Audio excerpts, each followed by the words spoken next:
sahabat Siloam TV, senang sekali bisa bertemu kembali dengan saya Pendeta Aldo Wulman. Dan hari ini kita akan menanggapi video dari Bapak Pendeta Henry Tan. Dan di dalam video ini dia menggugat akan Tritunggal dan bagaimana dia mengatakan beberapa hal di dalam persoalan ini. Dan bagaimana videonya, mari kita saksikan bersama. Tritunggal capek deh binasa, ya saudara-saudara ya. Tritunggal itu bikin capek saudara ya. Habis tidak ada di Alkitab, Anda mau bela kayak apa? Capek saudara. Anda bela Tritunggal itu capek. Kenapa? Karena memang tidak ada di Alkitab. Anda mau pakai tafsir apapun juga cuman bikin capek, udah gitu bikin binasa lagi. Pendeta-pendeta Tritunggal sudah mulai pada rontok ya. Ya, sudah pada tumbang ya. Pengajaran Tritunggal akan tumbang ya. Apalagi nanti ada tangan kuat yang akan memaksa ya Tritunggal ya. Tritunggal harus tobat ya. Sudah cukup ya. Penyesatan selama 2 hari atau 2000 tahun yang dilakukan Tritunggal, Tuhan bilang sudah cukup ya. Tritunggal itu bikin capek, udah gitu binasa lagi ya. Yang mau ikut sekolah tinggal kitab silahkan. Ini sebentar lagi pendeta-pendeta Tritunggal berguguran, tumbang semua itu ya. Tumbang semua pendeta Tritunggal ya. Saya udah sebut nih ya. Gede lucu ya toh. Neko-neko orang nyoto ya. Enak sendiri, mampet ya mampet. Nanti diikutin lagi rada lucu. Kemudian apa? Ya banyak lah ya. Yang suka naik ke surga bolak-balik itu ya. Terus yang andalannya naik ke surga bolak-balik jualan minyak urapan, nah itu tobat sebentar lagi. Sebentar lagi tumbang, pasti. Yesus sudah ngomong loh ya. Sudah cukup penyesatan Tritunggal selama 3000 tahun. Ayo kembali ke Alkitab, sembah Yesus Allah yang benar. Bapa itu kiasan Yesus sudah finish. Bapa sebagai Allah itu hanya selama Yesus jadi manusia. Ya, semua nanti akan paham ini dan semua akan tobat, tumbang semua Tritunggal. Baik, dari dalam videonya kita dapat menanggapi beberapa hal. Yang pertama bahwa Tritunggal tidak tercatat di dalam Alkitab, tidak ada ayat di dalam Alkitab. Dan kalau membela Tritunggal itu tidak ada dasarnya tentunya menurut paham yang disampaikan oleh hambanya ini atau oleh Pak Pendeta Henry Tan. Dan juga dia mengatakan bahwa pendeta Tritunggal itu akan tumbang semuanya. Dan tentunya kalau kita tumbang semuanya maka pengajaran Tritunggal itu tidak akan ada lagi tentunya. Kalau saya melihat dari apa yang dia sampaikan dan yang akan hanya ada paham yang dia pahami. Oleh sebab itu dia menyalahkan paham kita yang dimana kita mengerti atau memahami memiliki iman kita yaitu dengan Allah Tritunggal. Bagi dia itu kan adalah Allah Esa. Dan setiap paham yang tidak sepaham dengan dia, inilah yang menjadi kekonyolannya bahwa itu tidak benar di matanya dia. Tetapi yang saya paling menggelitik adalah bahwa dia mengatakan kita harus bertobat. Artinya bahwa ada kesalahan yang kita lakukan selama ini. Dan dia mengatakan sudah cukup selama 2000 tahun atau 2 hari penyesatan yang dilakukan oleh Tritunggal tentunya atau kita sebagai pendeta-pendeta yang memahami Tritunggal. Ini adalah satu kata yang tidak enak disematkan kepada kita sebagai orang Kristen. Tentunya kalau Tritunggal ini adalah satu hal yang menyesatkan, maka Tritunggal ini tidak akan menghasilkan orang seperti Pak Pendeta Henry Tan. Kenapa? Karena Pak Pendeta Henry Tan tentunya juga memahami tentang Tritunggal dan dia juga sempat mempercayai Tritunggal. Bahkan di dalam pengakuannya dia menjadi seorang yang mengajarkan tentang Tritunggal. Dan oleh sebab itu kalau memang Tritunggal itu tidak lagi sesuai dengan zaman hari ini, maka saya percaya bahwa itu tidak akan sampai hari ini dan tidak akan menghasilkan begitu banyak pengikut Kristus yang ada hari ini yang paham akan Tritunggal. Jadi kata-kata yang dimaksudkan oleh Pak Henry Tan dapat terbantahkan oleh bukti dan kenyataan dalam perkembangan ketika kita melihat kekristenan hari ini. Dan oleh sebab itu maka apakah paham yang dipahami oleh Bapak Henry Tan ini adalah satu paham yang baik, yang paling bagus, yang paling benar, yang paling hebat? maka akan dilihat dari buah-buahnya. Berapa banyak jemaat yang mengikut dia dan berapa banyak yang sudah dihasilkan dari paham yang dia sudah sampaikan tersebut. Tetapi saya melihat bahwa ada hal-hal yang dia bicarakan ini hanya menurut apa yang menjadi pemikirannya dia, menurut apa yang menjadi kebenarannya dia, dan kebenaran yang dia paham itulah yang dibenarkannya, dan sehingga kita ini menjadi tidak benar di mata dia.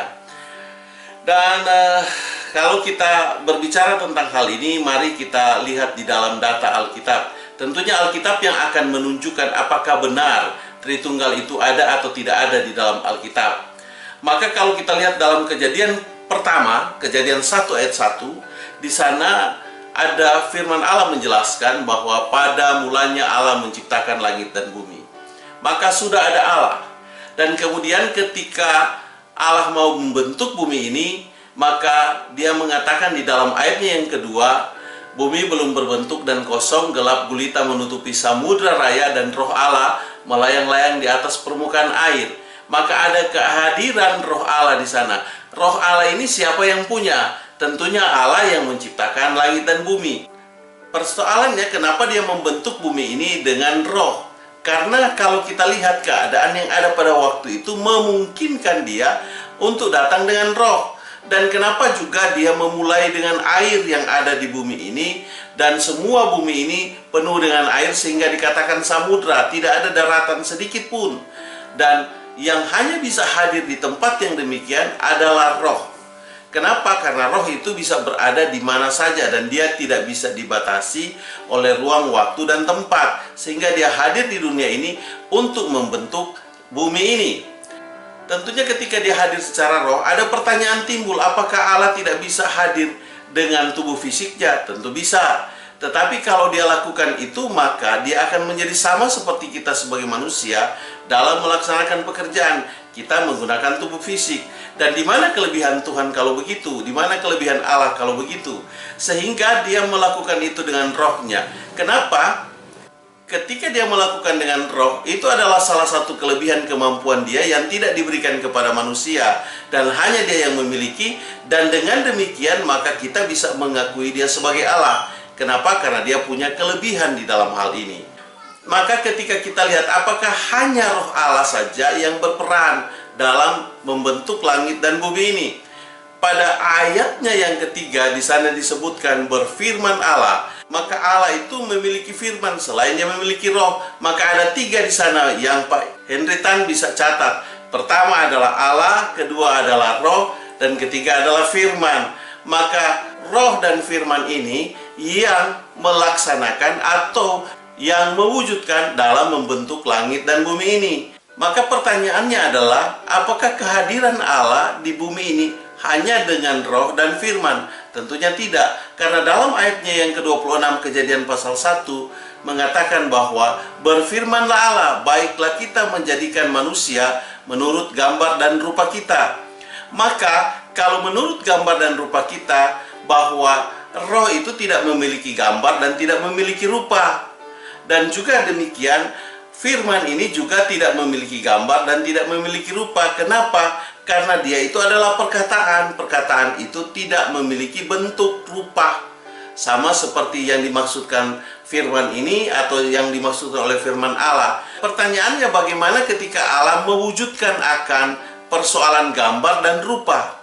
Karena kalau kita melihat bahwa roh dan firman itu tidak bisa berwujud gambar dan rupa. Kenapa? Karena roh tidak memiliki gambar dan rupa dan tidak bisa digambarkan. Begitu juga dengan firman, yaitu suara, perkataan, juga tidak bisa digambarkan karena dia tidak ada gambar di sana. Nah, untuk mewujudkan itu, maka Allah datang secara fisik sehingga tubuhnya bersatu dengan rohnya, bersatu dengan firmannya, menjadi satu kesatuan yang utuh. Di dalam hal ini ada 3 hal yang ada di dalam Allah itu, yaitu Allah sendiri yang menciptakan langit dan bumi, ada roh dan firman yang membentuk langit dan bumi ini bersatu di dalam tubuh Allah.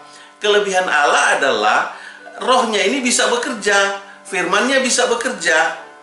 Demikian halnya fisiknya juga bisa bekerja, tetapi manusia tidak bisa bekerja dengan roh. Manusia tidak bisa bekerja dengan firman atau perkataan. Juga tidak bisa hanya bekerja dengan tubuhnya tanpa roh dan tanpa jiwa di dalamnya.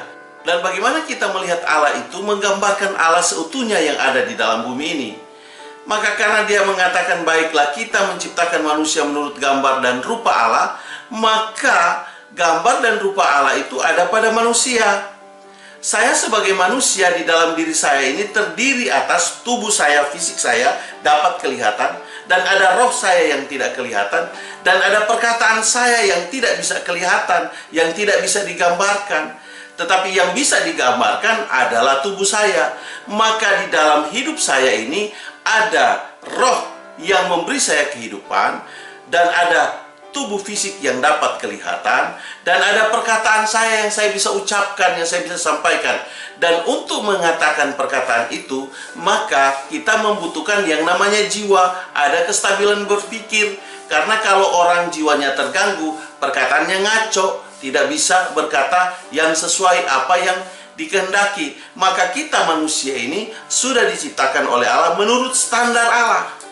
Kita tidak bisa bilang bahwa saya ini satu, tidak. Kenapa? Karena dalam diri saya ada jiwa, ada roh.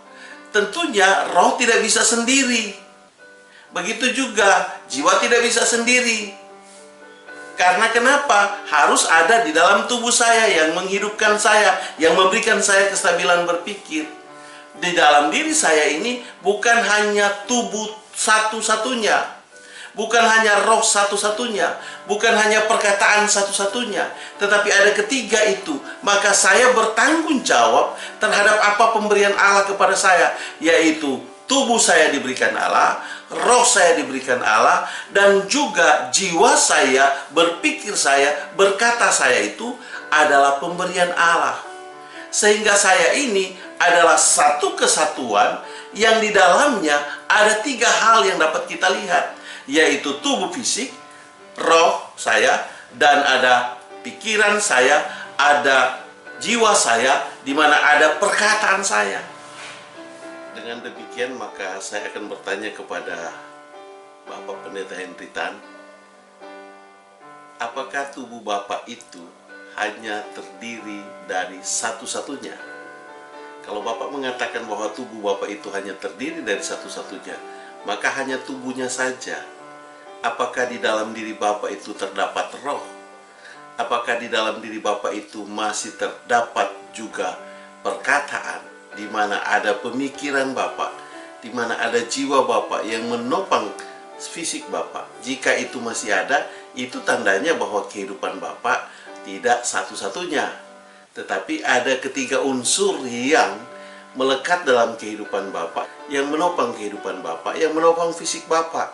Tentunya kalau tidak ada roh di dalam diri Bapak, maka tentunya Bapak tidak akan menjadi manusia, tetapi menjadi mayat, karena tidak ada roh.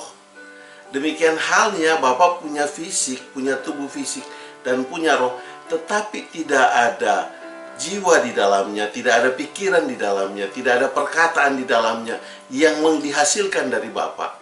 Maka tentunya apa yang terjadi di sini? Bapak akan jadi orang gila. Jadi saya mau mengatakan bahwa sepanjang kehidupan Bapak itu masih terdapat fisik dalam hidup Bapak, masih terdapat roh di dalam kehidupan Bapak, dan juga ada jiwa kestabilan berpikir untuk dapat menyampaikan perkataan. Sepanjang itu, maka Bapak punya hidup, Bapak punya pribadi, itu bukan terdiri dari satu unsur saja, tetapi ada ketiga unsur yang melekat di kehidupan Bapak. Dan itu saya mau tanya, Bapak dapat dari siapa? Apakah Bapak dapat dengan sendirinya? Tentunya itu adalah milik Tuhan. Tuhan yang berfirman, Dia yang berbicara, Dia yang memberikan bicara kepada kita, Dia yang memberikan perkataan kepada kita, Dia yang memberikan bahasa kepada kita. Dan dengan pemikiran yang Dia berikan kepada kita, dengan kestabilan, dengan jiwa yang Dia berikan kepada kita, sehingga kita dapat berkata-kata. Dan dengan rohnya yang ada pada kita, kita dapat memiliki kehidupan. Dengan tubuh yang Dia berikan kepada kita, maka kita dapat dilihat, dapat dikenal orang, dapat diketahui orang. Dan Bapak punya nama, yaitu Pendeta Henry Tan. Kalau saya ikuti kata-kata Bapak kan saya bisa aja bilang seperti bilang Bapak HT, bisa aja saya bilang hantu, bisa aja saya mengatakan demikian. Tetapi saya tidak mau mengatakan seperti itu. Bapak tetap saya hargai sebagai seorang hamba Tuhan, walaupun berbeda pandangan pendapat dengan saya. Dan saya tidak mau kata-kata inisial seperti yang Bapak sebut-sebutkan dalam video-video Bapak. Itu orang yang tidak bertanggung jawab, tidak punya rasa kesatria di dalam kehidupannya. Dan saya mau katakan bahwa itulah contoh, itulah bukti bahwa Tuhan itu hadir dalam kehidupan Bapak. Jadi kalau Tuhan mau menyelamatkan Bapak, Dia mau menyelamatkan apa yang menjadi milik yang ada di kehidupan Bapak. Yaitu apa? Ada roh, ada fisik yang dibuat dari Dia sendiri. Dengan tangannya sendiri Dia mengerjakan itu. Dan Dia memberikan kita kestabilan berpikir, memberikan jiwa, agar supaya kita dapat berkata-kata dengan baik. Sepanjang kehidupan Bapak masih bersifat tubuh, dan ada roh, ada jiwa, ada perkataan di dalamnya, sepanjang itu Bapak masih memiliki apa yang milik Tuhan. Dan itulah yang dikatakan kepada Tuhan sebagai pribadi. Kenapa dikatakan sebagai pribadi? Karena roh itu bisa bekerja sendiri, firman bisa bekerja, tubuh fisik Tuhan bisa bekerja, sedangkan kita tidak bisa karena melekat dalam kehidupan kita. Dan itulah yang menjadi bukti bahwa kita dengan Tuhan berbeda dalam hal kemampuan. Dan jika ada orang yang menonton video ini yang kenal dengan Bapak Henry Tan, atau Pak Henry Tan sendiri yang menonton video ini, maka saya akan menentang Bapak untuk kita berdebat persoalan soal Trinitas ini. Saya cukupkan video saya sampai di sini. Tuhan memberkatimu. Saya bawa dalam nama Yesus. Haleluya. Amin.